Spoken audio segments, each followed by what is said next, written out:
Hello, everyone, and welcome to the Intimate Talks interview series. I'm Asi Efros, and our special guest today is Ellen Lewis, a legendary editor-in-chief of Lingerie Briefs magazine. Hi, Ellen. So Hi, nice to have Asi. you with us today.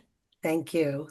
Thank I, you. I wanted to talk to you, have this conversation for ages. So I'm so glad we finally got together. The magazine has just celebrated its 16th anniversary, right? Yes. And it's almost a generation. So during this time, you had a front seat to the evolution of intimate apparel. And what are the biggest changes you've noticed throughout the Um, time? Actually, a couple. Mm. Okay. I'm not speaking about the loss of garments in the store, which is that's a buzzword for people stealing or losing track of inventory. I'm talking about the shrinkage of retailers, Mhm. um, places where brands can sell their goods.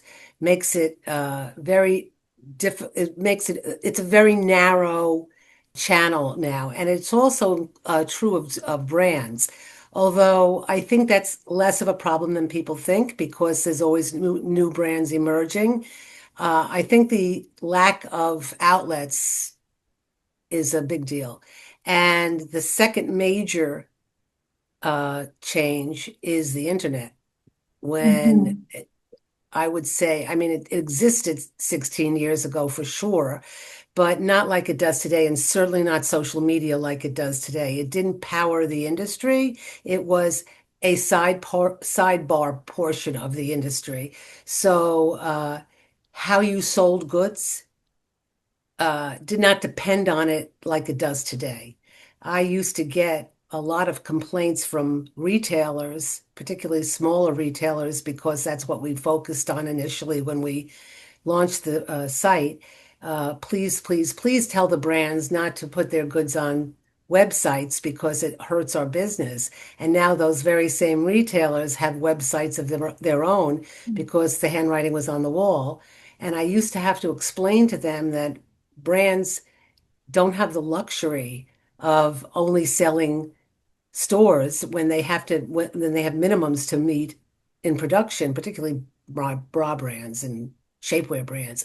So now it seems to, I never hear about it anymore. It's just a fait accompli. They understand that the internet and websites are a critical part of their business.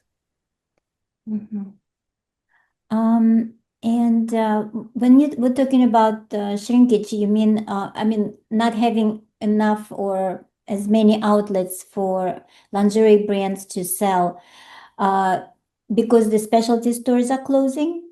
No, I Mm. think a lot, well, yes, specialty stores have closed, but there's always new ones opening. And there were never as many specialty stores as one thought. I do remember years ago, one of the French brands who was based, whose distribution was based out of Canada, um, wanting to open up this whole U.S. market and telling me how many specialty stores are they, and was shocked when I told them, at least for what we deal with, which is more of the aspirational brands, there's not as many as you think. It's a certain amount, it's a certain fixed the price. One goes in business, one comes out of business.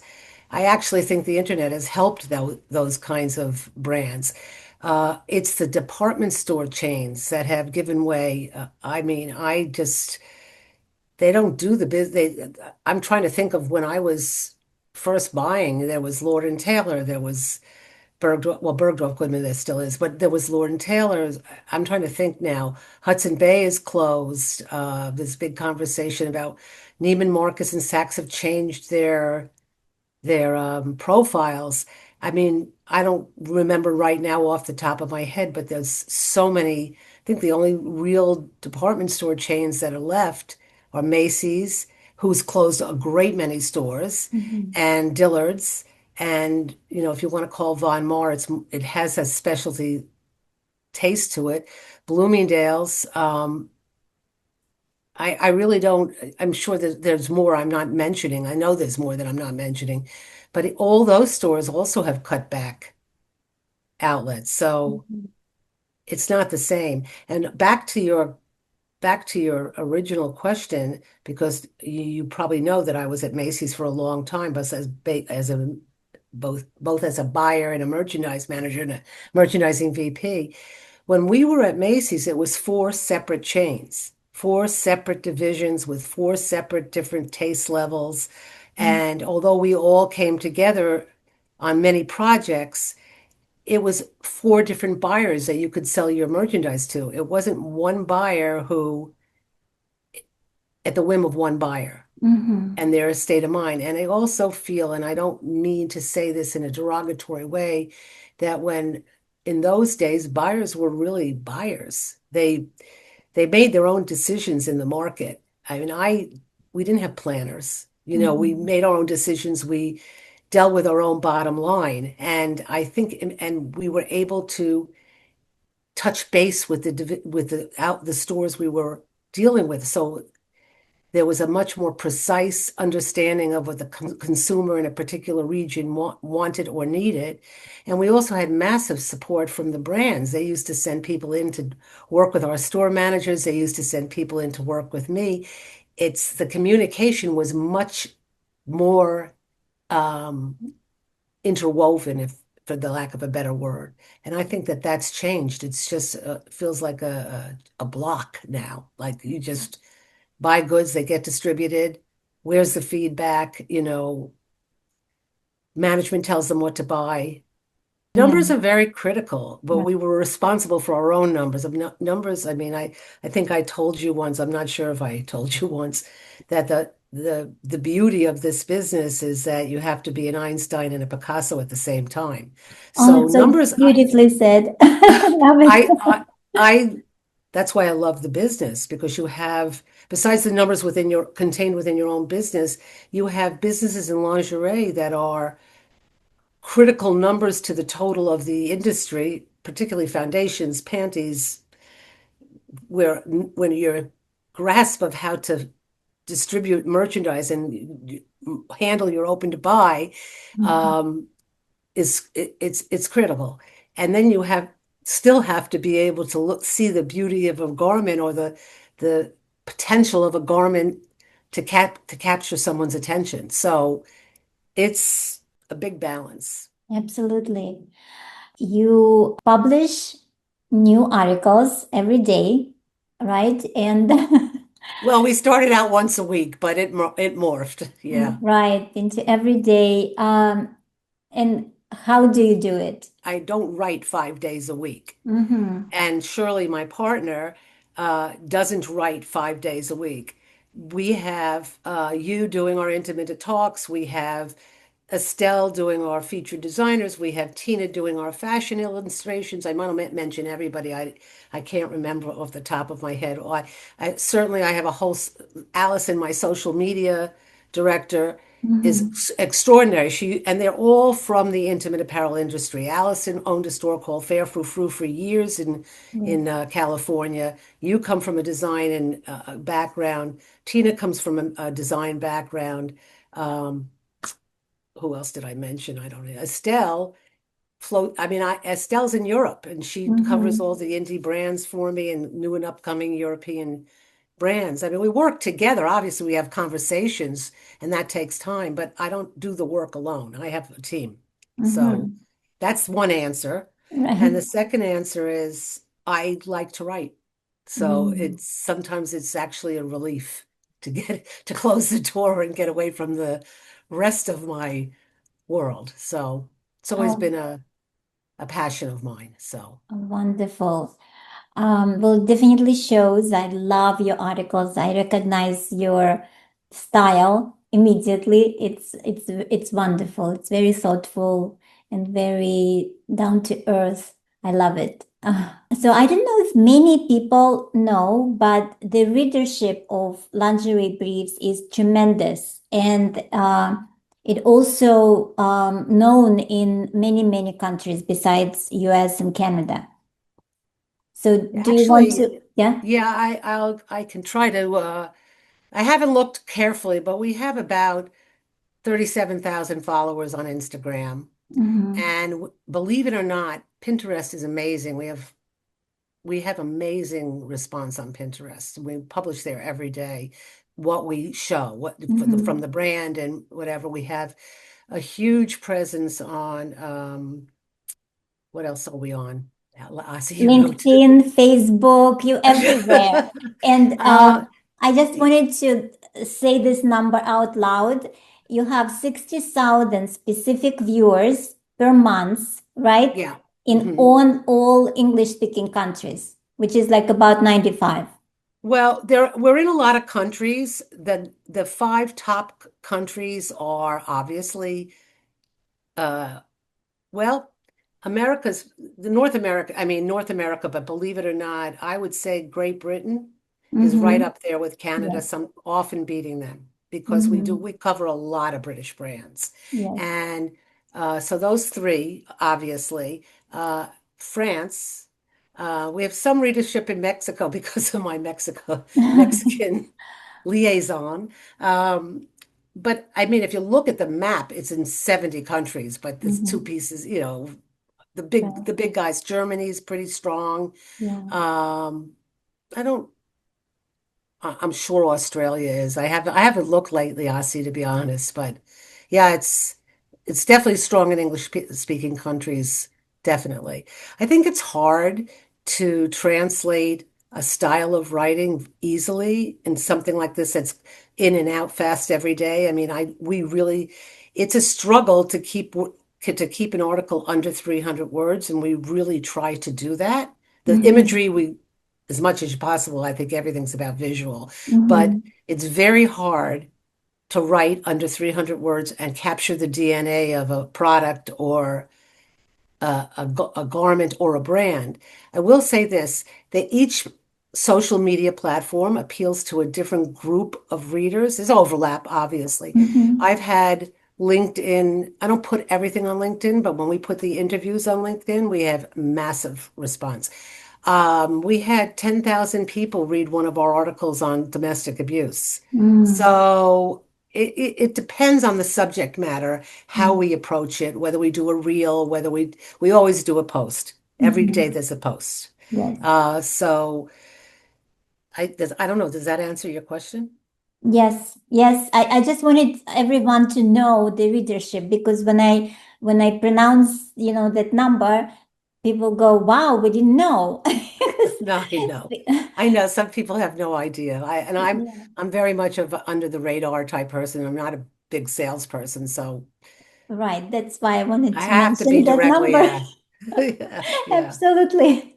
yeah. So, so what brands stand out to you? Do you write about every brand, or you have a certain criteria to I what have a you put in? criteria. Mm-hmm. It's not about being paid. A lot of our articles are not our editorial. I Mm-hmm. will admit to you that we have a lot of partners now, which, is critical to sustaining our future. And who knows with these tariffs, but Right. um, we have a lot of spotlight partners. Those are people that pay, but they have absolute defined space on the site. Mm-hmm. They have their own page, they have their own links, whatever. Mm-hmm. But the way we the way I decide to write an editorial, which is what I write most of, or some of the spotlights where I have an instinctual connection to the brand, it has to be something that touches me, like gets my gut. I guess Mm-hmm. the term is gets my gut. Mm-hmm. And it has to be something that I believe in. I won't write about something that I haven't seen. Mm-hmm. At this point, after all these years, if I didn't visit Walk for an example, which I always do, but if I didn't and they told me about a product, I would trust the product because I Mm-hmm. trust them and I know the quality and I've written about them a million times. But when it's a new brand, um, I have to see the product because what you see in a picture is very different than often very different than what you Mm-hmm. see in real life. I don't always try the product because I'm not the right size. I don't believe in reviews because Mm-hmm. a review is done by an individual and that individual is a certain size and a certain fit, and every garment and every brand doesn't fit every person, and it's not fair. but Right. I would review the quality. I can review the quality because I can see it. Mm-hmm. And I can review the fit when I know about it. But I hate to call it a review. It's more like um, exposure. Right. Our goal on Lingerie Briefs is to give the brands exposure or an individual or a topic. We have some topical things. Obviously, we did the domestic abuse initiative. We do a whole breast health initiative. Uh, but it's not to tell somebody you need to buy it. It's just my opinion. This is worth buying. I never write about anything I don't like. I just Mm-hmm. tell the person this is not for us. If they want me to, if they show me something or send me something, I'll tell them privately why I don't like it, but I would Mm-hmm. never, I'm not into the negative. So Right. Right. Well, the whole magazine is very positive and very editorial, beautiful images always. And I know that you don't allow any advertisement, no writing on the images. That's why it looks so good, so yeah, amazing. we don't do a whole lot of promoting unless it's very relative to the story. Sometimes Right. it's very relative to the story, but and I have to tell you, it holds us back financially. But I'm trying not to let that happen because we're trying to keep this. When I launched this in my head, it was going to be the New Yorker of Mm-hmm. lingerie. I Well, it wanted an is. I elegant think it is. I wanted it to be an elegant upscale expose of quality brands or if not, sometimes they're so interesting, a brand is so interesting, it has a different kind of momentum and Mm-hmm. it's worth talking about. Mm-hmm. So, Absolutely. So you've covered so many topics, from sustainability to innovation to body positivity to slow fashion. So what topics do you feel are um, feel like a trend, or what topic you really love to cover and that feel like well, true I and actually needed? like to answer that. Okay. Sustainability, I think, was a trend, unfortunately. It's good. It sent an important message out to the brands and to the stores that they have to be careful and care about it. But it is such a it's such a big challenge in the lingerie market. I mean, a bra can have, some bras have 50 components on it. I mean, Mhm. how do you manufacture make sure every component is sustainable? So I do think that it's important and it should remain important, but I do think that the big surge in sustainability is a little bit on the left now. Not the left politically, like just, to the side. Mhm. Okay. Body positivity, what I like about this is that it's no longer it's just part of the business now. It's Mhm. just sizing and the kinds of models we use and um, it's not a no it's not a big deal. It's just integrated into the business. So yes, I think that's still very important, but I also think it's not. We used to have a separate section on our blog called Curvy Briefs, and I took it off because Mm. I Oh, I that's don't why think it disappeared. I was yeah, wondering. because I don't think that they should be Hmm. separated. It's part of the Right. total pipeline. Um, and the other thing you asked about was slow fashion. That's actually an innovative and more youthful approach to sustainability. I think that the indie brands and some of these little brands are very aware. They want to be creative. They want to create something that will um, define them and their artistry, and they don't care if they make 500 pieces in a year. They just want to be able to be true to it's almost an ethic. It's almost Hmm. like I had an interesting conversation in a showroom a big while back, no mention of names. And it was one of the indie designers makes exquisite and very expensive lingerie. And she's a bartender as a job. A lot of these people, Hmm. this is not their full-time jobs because they Mhm. consider it a passion and an art, and Yeah. it's very slow to develop. And we were using someone's showroom who deals with the mass market. And the rep came into the room and said, you really need to like cut down the prices of those what we always what has plagued us our whole lives as designers and merchants, salespeople saying it's too expensive and designers saying I can't compromise Right. the design, right? Right. And she turned to her, the designer turned to her and said, I don't care if I bartend the rest of my life, I'm not compromising my art. And Mhm. that's a whole generational thing. I think when we were young, at least when I was younger in business, it was all about pleasing the company and the boss. Mhm. You compromised and sacrificed for the business. You didn't say, I'm not doing it.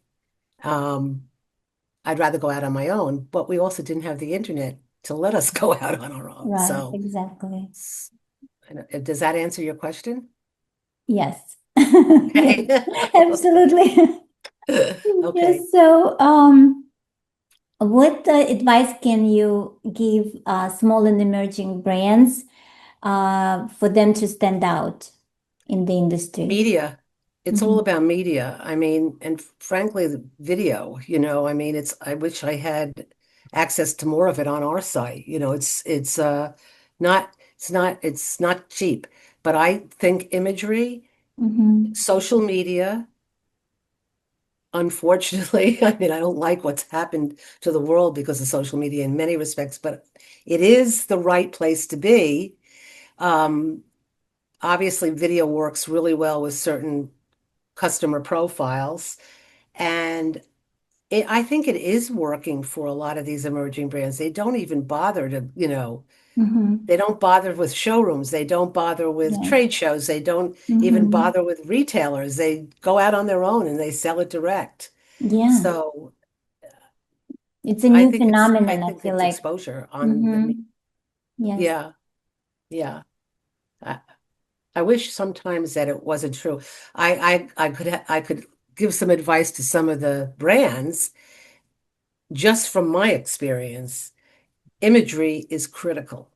It's really critical. And when I can't write about, I will not write, I won't put quote dumb, hate to say that word, um, sort of But we can call it bad imaging, you know. bad imaging, Right. e-commerce imaging, which is great, but I can't on lingerie Mhm. briefs. I need to sell a concept or the DNA. So Mhm. lifestyle is so important to get a point across. And there are times when I've not been able to write about a brand that I wanted to write about because of their Mhm. imagery. I can't, because Mhm. I'm not going to put it up on the site. And Shirley, who is my partner, spends a lot of time with a couple of our spotlighters, literally fixing their imagery to make it look a little Mhm. bit more palatable. It's um it's a real critical difference between then and now. And so that's it's I would if I were investing, I would invest in it as a small brand, I would invest in what I'm going to look like on a screen Mhm. more than some other things. Well, So, this is such a great advice. I totally agree. When I work with a brand, when I create an article and I need that first image, yeah, sometimes I it's hard always to tell you find, that. right? Yeah. Yeah. So your audience includes so many different groups of people. There Yeah. are brands and buyers and merchandisers and executives and customers. And what do you think unites them all? I think that's what's great about social media in a way. Each platform appeals to a different um, customer profile. We've noticed that. I remember asking Allison at some point, "Oh, shouldn't I be on Snapchat?" She said, "No, you don't have that customer. Then you don't show those kinds of goods." So, Mhm. we're not everywhere, but I think that to answer your question, I think people are really hungry for communication. And Mhm. that's when you ask me what's the most important thing you look for in a brand, Mhm. um, and a brand can be a manufacturer, it can be any of those. A person can be a brand, a designer Mhm. can you define a brand. Um, it's the ability to communicate a great message. And it's probably marketing 101, but in this digital world, it's critical. And I think that we do that. I think that's what happens because we have reached out and gotten put spidered into all these platforms. We started out 100% B2B. I never thought this was going to be a consumer driven site.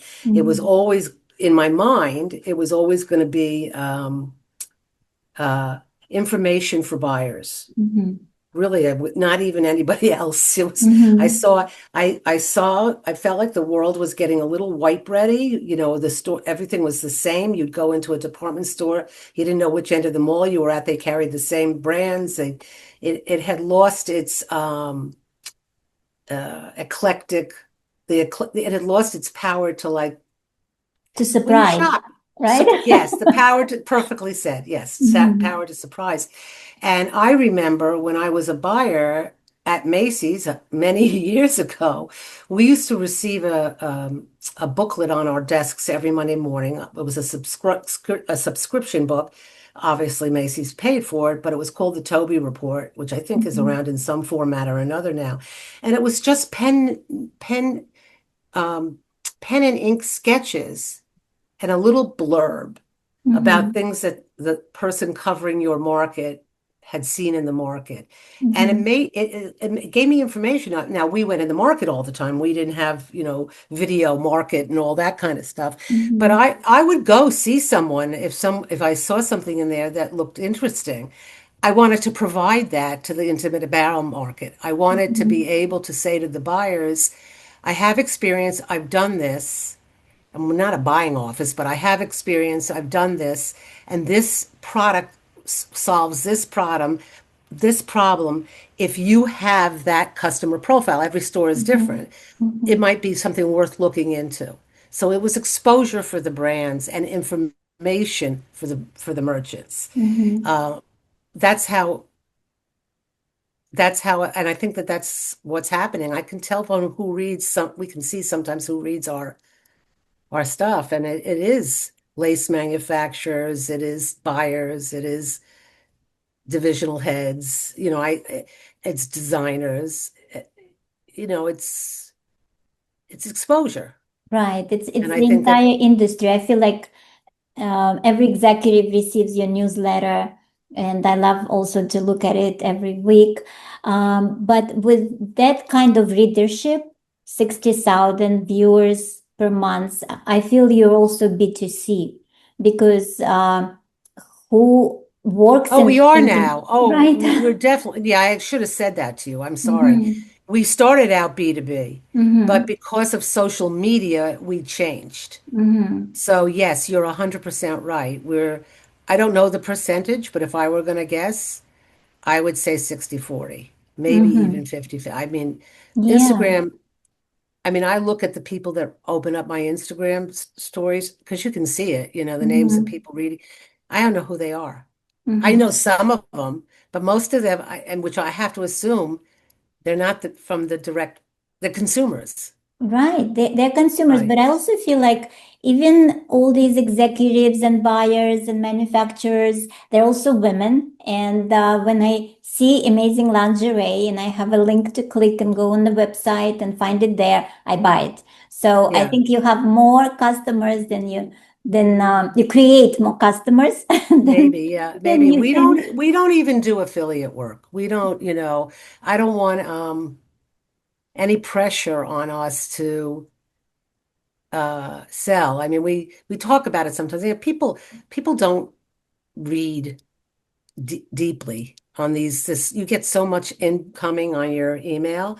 I once somebody told me one of the head of a company that the only reason she reads lingerie briefs is she doesn't have to scroll Mm, beneath she can just it's on the screen, it's gone. You know what I right, mean? It's right. Okay.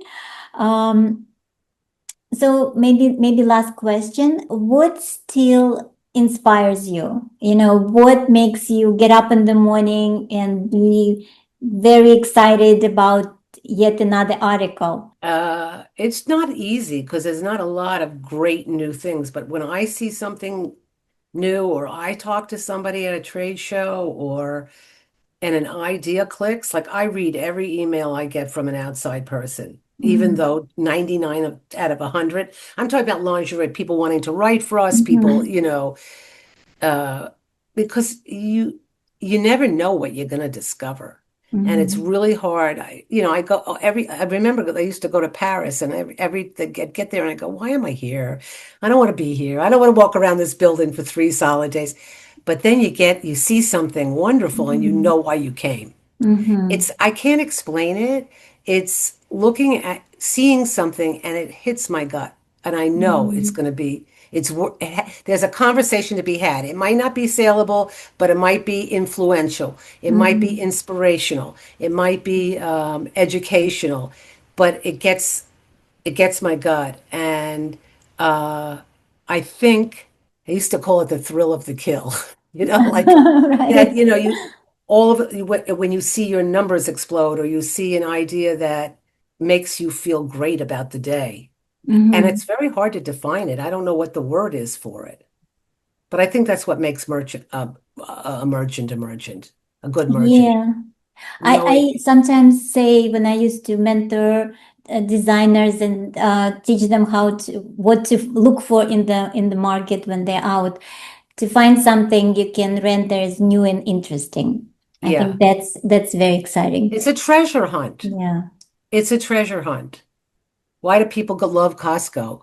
Because they want to go and find what's new, what's the new thing they're carrying that, Exactly. that I don't need. Yeah, exactly. Costco does very good job hiding these little gems everywhere. Yeah, yeah, Yeah, so it's yeah, exactly.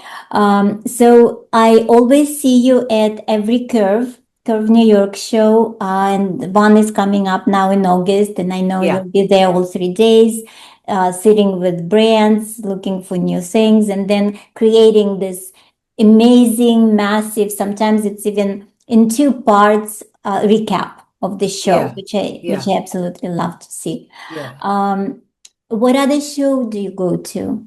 Evolution has Mm-hmm. grown into something important. Mm-hmm. I am actually going to devote more time there, this market. There's going to be 31 brands there. And I think that I don't know. It's just a different kind. They're different kinds of shows. One is intimate and one is an massive energy, Mm-hmm. so it's just a matter of style. So I will go to both Mm-hmm. and we'll see. Well, hopefully I'll see something, one thing. We're actually talking about that recap, Shirley and I, because should we do it that way or should we really just focus on the big hits, like what really hit you in the show? And, instead of like Mm-hmm. 60 Mm-hmm. pictures, that it's because Right. it could get tedious for people. We're discussing how to handle that. Yeah. Oh, but whenever you create, it will be always amazing and super Thank you. interesting and exciting. Thank you. Thank you. Um, Thank you so much, Ellen. I thank you for coming for this conversation and sitting with me and speaking about our most favorite thing is lingerie industry, writing, images. We both are just entrenched in that world. Right. So appreciate it. And I just appreciate you and Shirley for having this. It's almost now an institution, your Oh, I hope so. magazine. Yeah. And yeah, thank you for just being you. You're welcome. You're very welcome. And thank you for what you do because we really appreciate that too. Oh, my pleasure. If you find this content useful, please like the video, subscribe to the channel, hit that notification bell to see more videos from Intimate Talks interview series. I'm Asi Efros. Thank you so much for watching.